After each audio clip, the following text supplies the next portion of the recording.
এই লাইনে কটা বোন আছে? আর এই লাইনে কটা বোন আছে?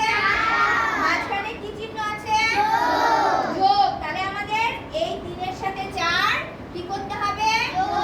যোগ। এবার এখানে কি চিহ্ন এটা? বিয়োগ।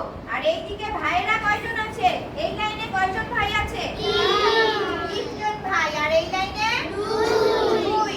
এবার বোনেদের লাইনটা যতগুলো বোন আছে তারা যোগ করলে কত হবে? কটা? মোট 7। চলে আসো ওখানে। দেখো ঠিক আসলো? তাহলে 4 আর যোগ 3, 4 যোগ 3 কত হলো? 7। এবার বিয়োগ চিহ্নটা এগিয়ে দিলাম। ঠিক আছে? এবার ভাইদের যোগ করব। ভাইদের যোগ করলে কত হবে? 5। আসো 5 চলে আসো। 5 এখানে দাঁড়াও। এবার কি অঙ্ক আছে দেখো তো, সামনে দেখা যাচ্ছে 7 বিয়োগ। এবার 7 এর থেকে 5 বিয়োগ করলে কত হবে? 2। চলে আসো।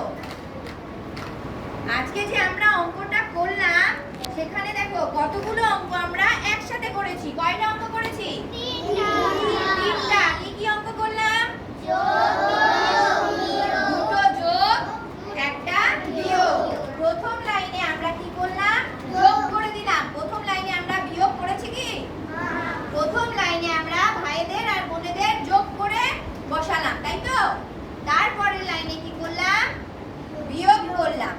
তাহলে এটা কি আসলো? এটা আমাদের উত্তর আসলো। কি আসলো? উত্তর আসলো। এই রকম অঙ্কগুলোকে কি অঙ্ক বলে বলো তো?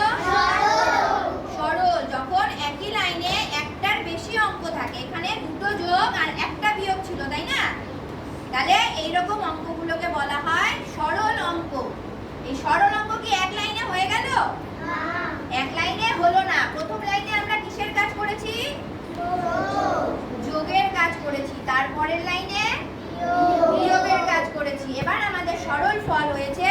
নিচে আমাদের উত্তর লিখতে হবে, নির্ণেয় সরল ফল।